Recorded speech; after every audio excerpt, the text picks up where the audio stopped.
do Senhor Jesus para vocês que estão aqui assistindo o meu canal da Claudinha. Então, estou aqui para comentar sobre a revista Shekinah. Estamos aí na 13ª lição, estamos aí na última lição.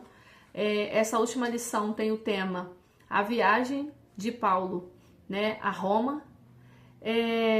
Quem comenta essa lição é o nosso irmão presbítero Márcio Gomes, né?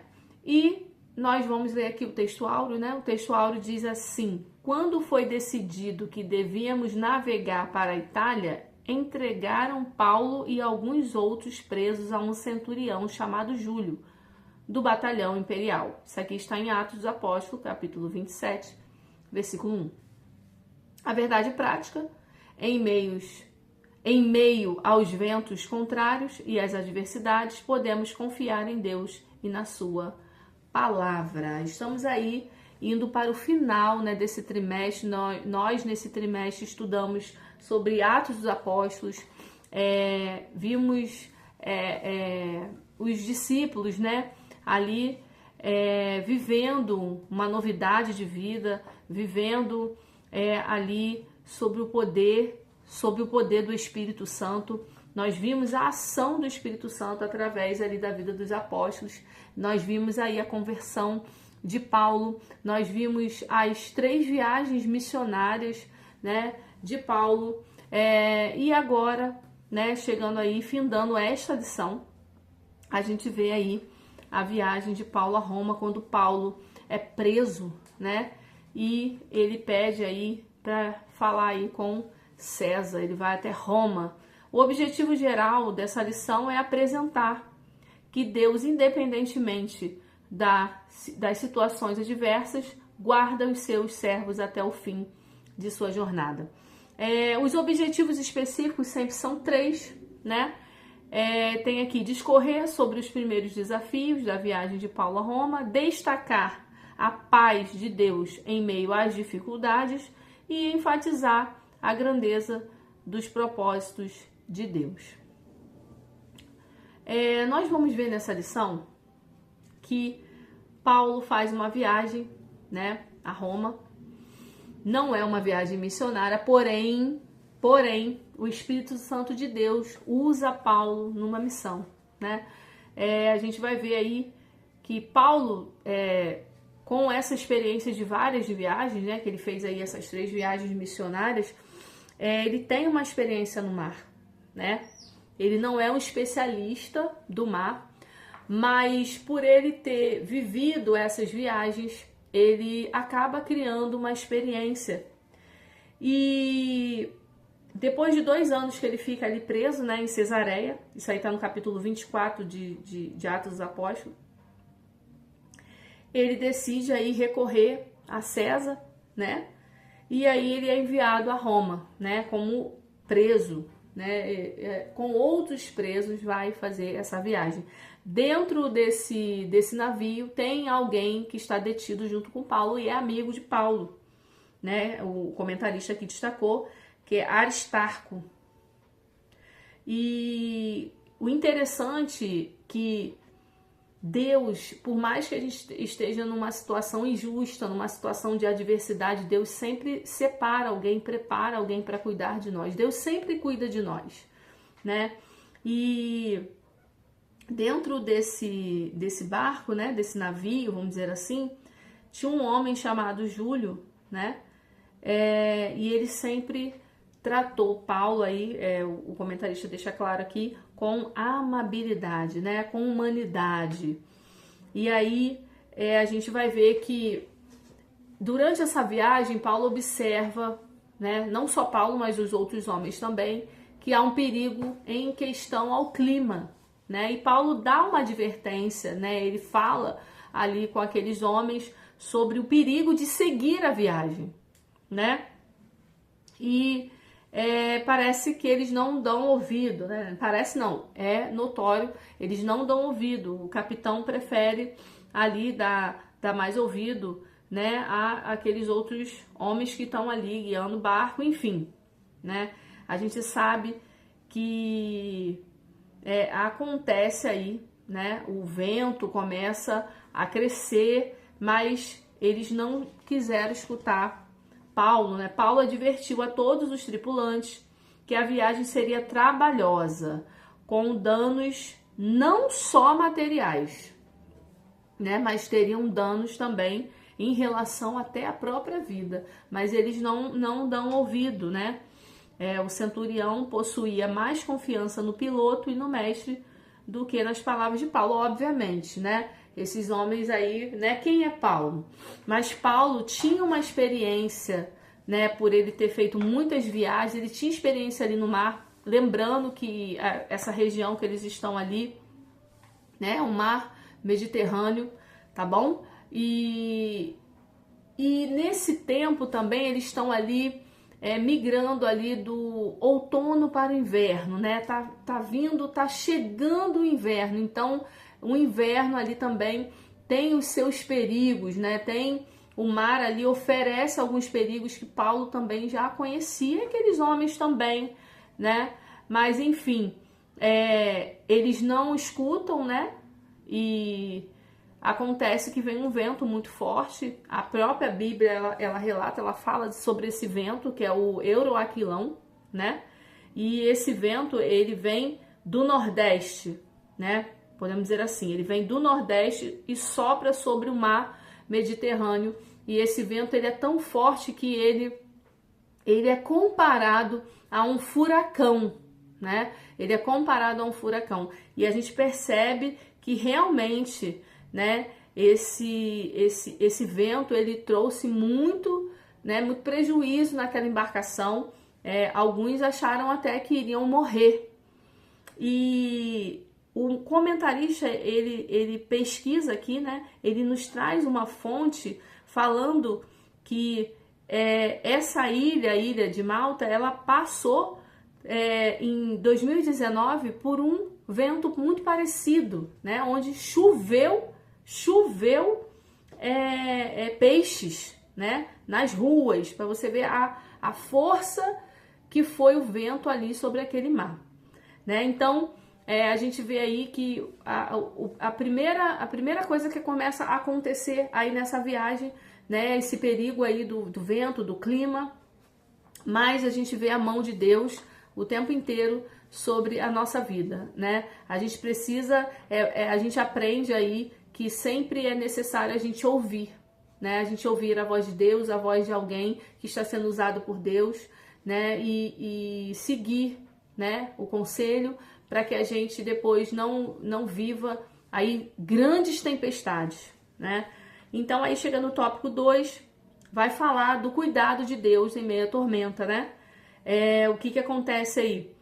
Deus traz uma tranquilidade, né, em meio à tempestade. Deus sempre traz uma tranquilidade em meio à tempestade.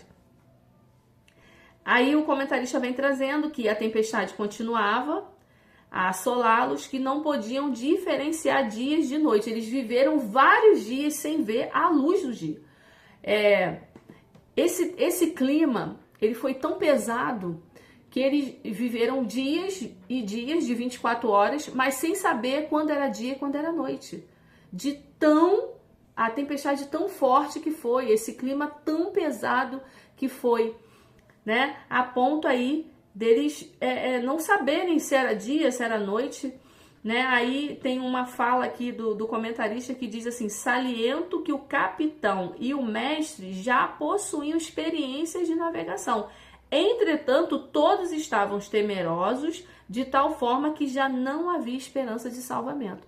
Eles entenderam ali que todos iam morrer. E é a hora que Paulo se levanta, né? Que Paulo, sendo usado como instrumento de Deus, ele se levanta e ele fala: olha só, ninguém vai morrer, né? Alguns até tentam fugir, alguns homens ali da embarcação, né? Que estavam trabalhando ali naquela embarcação, eles fingindo que ia baixar o bote ali para poder fazer um serviço ali. Eles baixam o bote, mas eles tentam fugir. E Paulo falou: se vocês fugirem, vocês não vão escapar. Nós perderemos a embarcação, mas ninguém vai morrer. Nem um fio de cabelo vocês vão perder.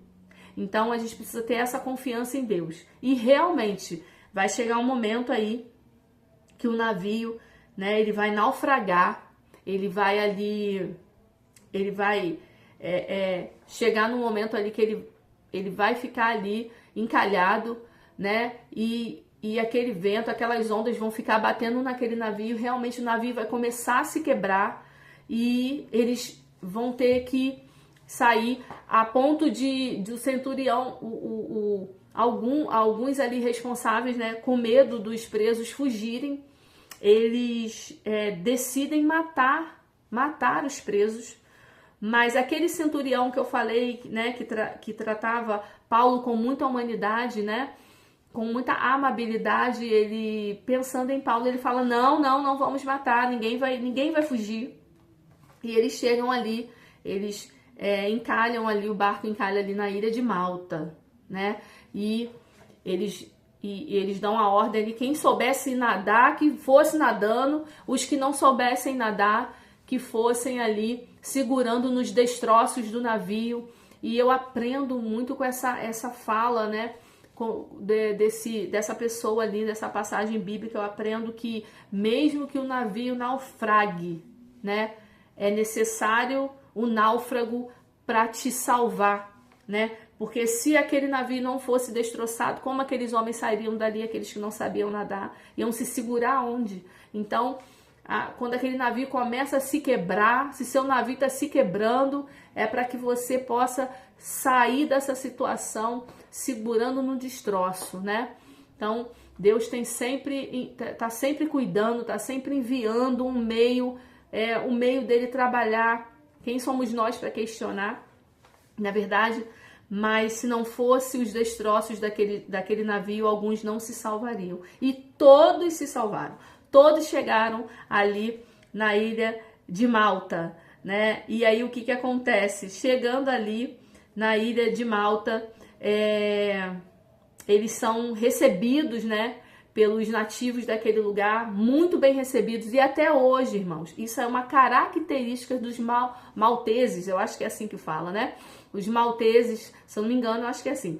Eles são muito receptivos. Se você hoje viajar lá para a Ilha de Malta, é um lugar muito bonito. É uma ilha, tem praias muito bonitas, né? Tem o turismo lá é bem procurado. Muitas pessoas vão para lá para passear, para estudar, para trabalhar. Tem uma pesquisa aí que fala que por ano, mais ou menos 12 mil brasileiros passam ali por Malta, né? Principalmente para estudar, tá bom? É um lugar, assim, muito lindo, né? De se visitar. Se você tiver a oportunidade, né? Eles são muito receptivos. E isso não é de hoje, né? Desde o tempo ali de Paulo, né? Eles chegam naquela ilha, eles são muito bem recebidos. Os nativos logo acendem uma fogueira para eles se aquecerem, que eles estão todos molhados porque vieram ali daquela tempestade. E a gente conhece essa passagem, né? Quando Paulo ali vem com aqueles gravetos e quando ele vai jogar aqueles gravetos ali no fogo, uma víbora, né, morde a sua mão, né? E ele sacode aquela víbora no fogo e aqueles nativos conhecendo aquela víbora, sabendo que era ali venenosa, né? Eles acham assim, primeiro eles julgam. Primeiro eles acham assim, poxa, esse homem deve ser um assassino, esse homem deve ser alguém, ele é um preso, né?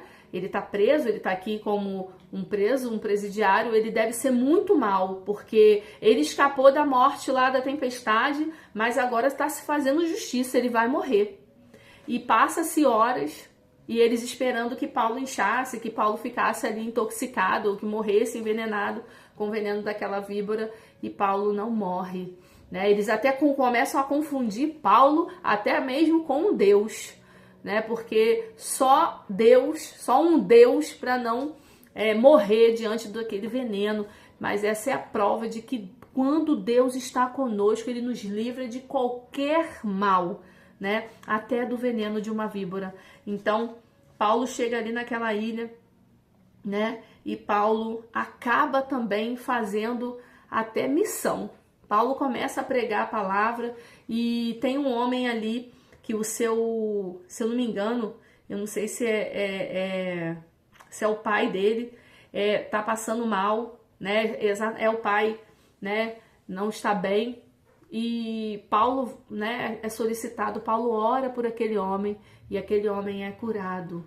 E isso, né, traz uma esperança para aqueles homens e eles começam a trazer outras pessoas para Paulo estar ali orando, impondo as mãos e aquelas pessoas começam a ser curadas, né? Lembrando que em meio à tempestade, Deus ainda quer te usar para curar, para pregar, né? Você é um instrumento de Deus aonde quer que você for.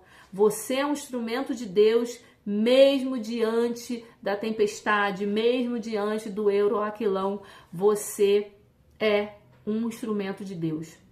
Então, Paulo sempre disponível a fazer aquilo que Deus o chamou para fazer, né? E aí a gente vê, aí ele chega ali, né? Passa-se 3 meses, né? Paulo a caminho de Roma, né? Chegando ali na praça, é o que o comentarista está escrevendo aqui.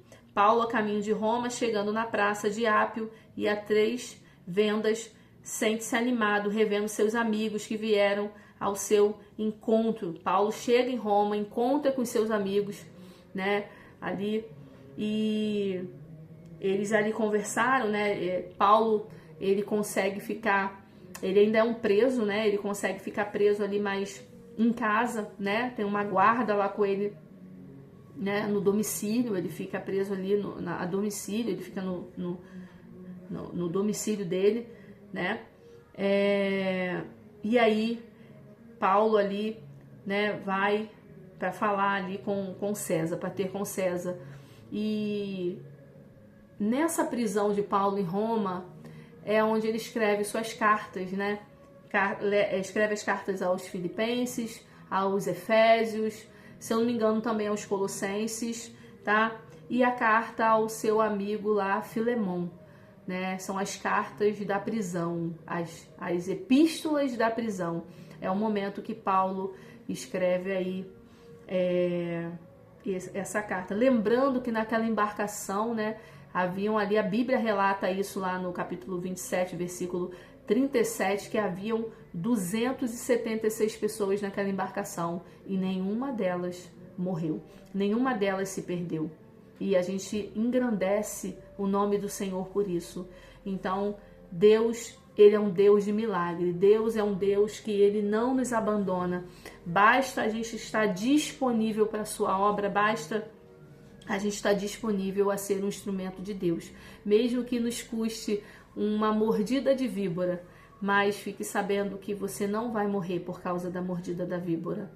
Podem víboras vir te morder, podem víboras vir te abocanhar durante o seu ministério, mas Deus é aquele que te guarda, Deus é aquele que te livra. E mesmo em meio a tantas tempestades, tantas adversidades, Deus ainda quer te usar. Você ainda precisa ser um instrumento de Deus. Então não desanime e faça como Paulo, mesmo preso.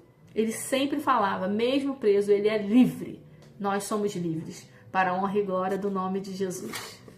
E eu voltei aqui para informar que aqui na descrição desse vídeo eu vou estar colocando o link da aula, tá? Dessa última aula do nosso presbítero aí, Márcio Gomes. Vou deixar na descrição desse vídeo o link. Assista a aula bem completinha, tá? Do nosso irmão aí, para a honra e glória do nome de Jesus. Até a próxima.